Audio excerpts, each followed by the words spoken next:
Hi അസ്സലാമലൈക്കും. എല്ലാവർക്കും നമ്മുടെ പുതിയ വീഡിയോയിലേക്ക് സ്വാഗതം. ഇന്ന് നമ്മൾ വന്നിരിക്കുന്നത് വെട്ട് കേക്കിൻ്റെ റെസിപ്പി ആയിട്ടാണ്.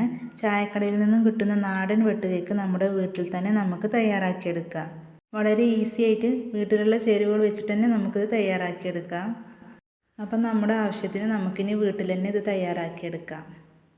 നമ്മുടെ ചാനൽ ആദ്യമായിട്ട് കാണുകയാണെങ്കിൽ പ്ലീസ് ഒന്ന് സബ്സ്ക്രൈബ് ചെയ്യുക. അപ്പോൾ ഈ ഒരു കേക്കിൻ്റെ റെസിപ്പി എങ്ങനെ ഉണ്ടാക്കാമെന്ന് നമുക്ക് നോക്കാം. അപ്പോൾ വെട്ട് കേക്ക് തയ്യാറാക്കാനായിട്ട് ഞാനിവിടെ 250 ml കപ്പിന് 1 കപ്പ് മൈദയാണ് എടുത്തിരിക്കുന്നത്. അതുപോലെ തന്നെ 1/2 ടീസ്പൂൺ ബേക്കിംഗ് പൗഡർ ഇട്ട് കൊടുക്കുന്നുണ്ട്. ഇനി ബേക്കിംഗ് പൗഡറിൽ നിങ്ങൾക്ക് ബേക്കിംഗ് സോഡ ചേർത്ത് കൊടുക്കുക, ഒരു 1/4 ടീസ്പൂണ്. പിന്നെ കുറച്ച് ഉപ്പും കൂടി ചേർത്തിട്ട് നല്ലപോലെ നരിച്ചെടുക്കുക. അപ്പോൾ ഇതെല്ലാം ഒന്ന് അരിച്ച് റെഡിയാക്കി വെച്ചിട്ടുണ്ട്. ഇനി ഇതിലേക്ക് ഒരു 2 ടേബിൾ സ്പൂൺ റവയും കൂടി ചേർത്ത് കൊടുത്തിട്ടുണ്ട്. ഇനി അതെല്ലാം കൂടി നല്ലപോലെ ഒന്ന് മിക്സാക്കി എടുക്കുക. ഇനി ഇതിലേക്ക് ഒരു ടേബിൾ സ്പൂൺ നെയ്യ് അല്ലെങ്കിൽ ഓയിൽ ഒഴിച്ചു കൊടുത്തിട്ട് ഒന്ന് നല്ലപോലെ മിക്സാക്കി എടുക്കുക. അപ്പോൾ നെയ്യിൻ്റെ ആ ഒരു ടേസ്റ്റ് എല്ലാ ഭാഗത്തും ആയി കിട്ടാൻ വേണ്ടിയിട്ടാണ് നമ്മളിങ്ങനെ മിക്സാക്കി കൊടുക്കുന്നത്. ഇനി കൈ കൊണ്ട് മിക്സാക്കി കൊടുക്കുകയാണെങ്കിൽ ഏറ്റവും നല്ലതാണ്. അപ്പോൾ അത് നല്ലപോലെ മിക്സാക്കി എടുത്തിട്ടുണ്ട്. ഇനി നമുക്കിതിവിടെ മാറ്റി വെക്കാം. അടുത്തതായി ഒരു മിക്സിയുടെ ജാർ എടുത്തിട്ടുണ്ട്. അതിലേക്ക് ഒരു മുട്ട പൊട്ടിച്ചൊഴിച്ച് കൊടുക്കാം. ഇനി ഒരു 5 ടേബിൾ സ്പൂൺ പഞ്ചസാരയാണ് ഞാനിവിടെ ചേർത്ത് കൊടുത്തിട്ടുള്ളത്. അപ്പോൾ ആ ഒരു അളവിന് നമുക്കിത് മതിയായിരിക്കും. ഇതിൻ്റെ കൂടെ 2-3 ഏലക്ക ചേർത്ത് കൊടുക്കുക. ഇനി നിങ്ങളുടെ കയ്യിൽ ഏലക്ക പൊടിയാണെങ്കിൽ ഒരു 1/2 ടീസ്പൂൺ ചേർത്ത് കൊടുക്കുക. അതെല്ലാം ചേർത്തിട്ട് നമ്മൾ ക്രീമി ആയിട്ട് അടിച്ചെടുത്തിട്ടുണ്ട്. ആ പഞ്ചസാരയൊക്കെ നല്ലപോലെ തന്നെ ഒന്ന് അടിച്ചെടുക്കണം. അതിന് വേണ്ടിയിട്ടാണ് നല്ലപോലെ ക്രീമി ആയിട്ട് അടിച്ചെടുക്കണം എന്ന് പറയുന്നത്. ഇനി നമുക്ക് മൈദയുടെ മിക്സിലേക്ക് ഇത് കുറച്ച് ഒഴിച്ചു കൊടുത്തിട്ട് നമുക്കിത് കുഴച്ചെടുക്കാം.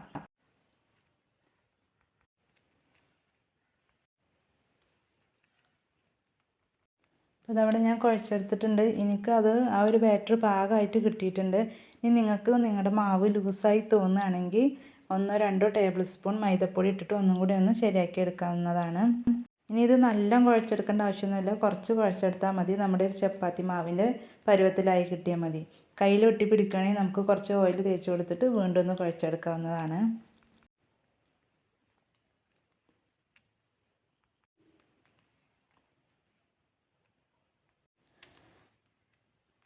അപ്പോൾ നമുക്ക് ഇത്ര മതിയാകും കുഴച്ചെടുത്തത്.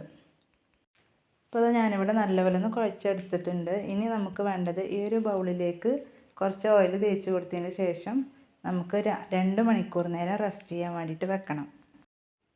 അപ്പോൾ ഈ ഒരു കാര്യം എന്തായാലും നമ്മൾ ചെയ്തിരിക്കണം. മിനിമം 2 മണിക്കൂറെങ്കിലും റെസ്റ്റ് ചെയ്യാൻ വെക്കണം.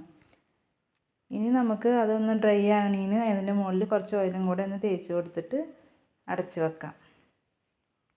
ഇങ്ങനെ റെസ്റ്റ് ചെയ്യാൻ വെച്ചാലുള്ളൂ നമ്മുടെ കേക്ക് നമ്മൾ ഫ്രൈ ചെയ്തെടുക്കുന്ന ടൈമിൽ ഒന്ന് പൊങ്ങി കിട്ടുള്ളൂ, അല്ലെങ്കിൽ അത് കല്ല് പോലെ കിടക്കും.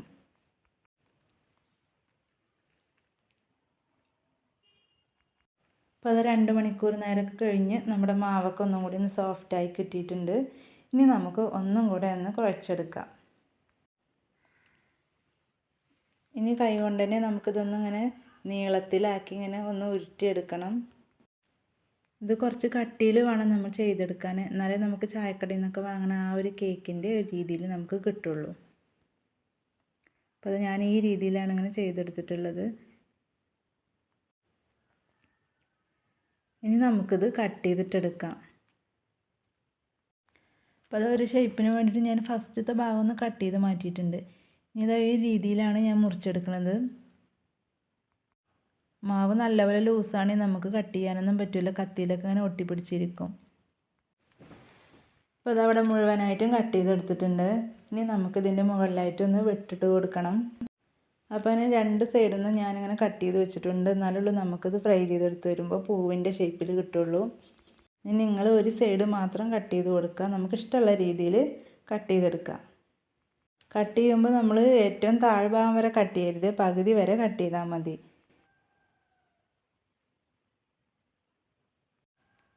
അപ്പോൾ നമ്മൾ കട്ട് ചെയ്തത് ജസ്റ്റ് കൈ കൊണ്ടൊന്ന് ഇങ്ങനെ വിടർത്തി കൊടുത്തിട്ടുണ്ടെങ്കിൽ പെട്ടെന്ന് ഫ്രൈ ആവും ചെയ്യും, അതുപോലെ തന്നെ കാണാൻ നല്ല ഭംഗിയുണ്ടാവും. അപ്പോൾ നമുക്കിനി ഇത് ഫ്രൈ ചെയ്തെടുക്കാം.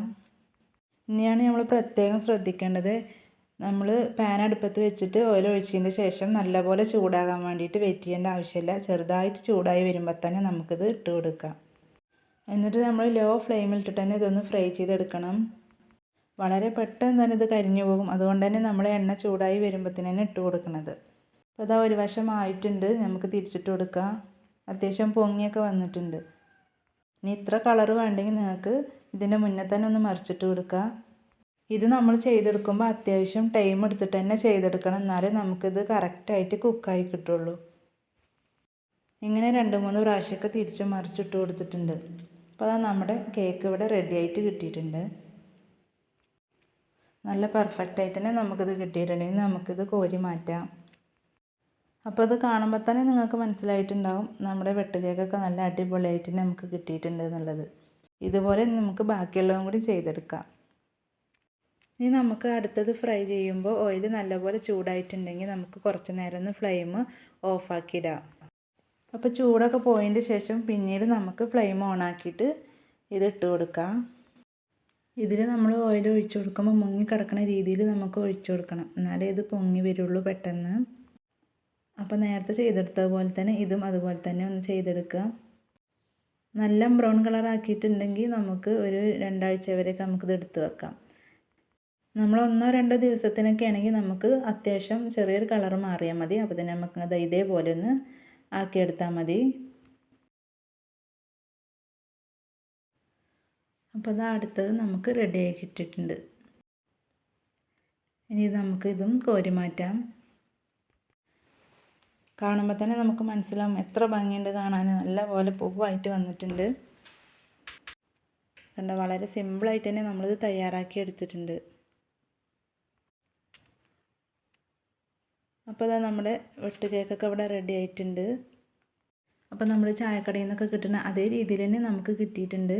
നല്ല ടേസ്റ്റാണ് കഴിക്കാൻ. കുട്ടികൾക്കൊക്കെ നമുക്കിനി ഇതുപോലെ ഉണ്ടാക്കി കൊടുക്കാം. അപ്പോൾ ഇത് തയ്യാറാക്കിയ ഉടനെ തന്നെ നമ്മൾ കഴിച്ചിട്ടുണ്ടെങ്കിൽ നമുക്ക് എന്തായാലും ആ ഒരു ടേസ്റ്റ് കിട്ടില്ല. നല്ലപോലെ തണുക്കാൻ വെക്കണം. തണുത്തതിന് ശേഷം മാത്രം കഴിച്ചാലുള്ളൂ നമുക്ക് ആ ഒരു ടേസ്റ്റ് കിട്ടുള്ളൂ. വെട്ട് കേക്ക് ഉണ്ടാക്കിയിട്ട് നിങ്ങൾക്ക് ശരിയായിട്ടില്ലെങ്കിൽ ഈ രീതിയിൽ എന്തായാലും ഒന്ന് ട്രൈ ചെയ്ത് നോക്കുക. നിങ്ങൾക്ക് എന്തായാലും പെർഫെക്റ്റ് ആയിട്ട് തന്നെ കിട്ടും. ഇത്രയേ ഉള്ളൂ നമ്മുടെ വീഡിയോ ഇഷ്ടപ്പെട്ട ലൈക്ക് ചെയ്യുക, ഷെയർ ചെയ്യുക, അതുപോലെ തന്നെ കമൻറ്റ് ചെയ്യുക.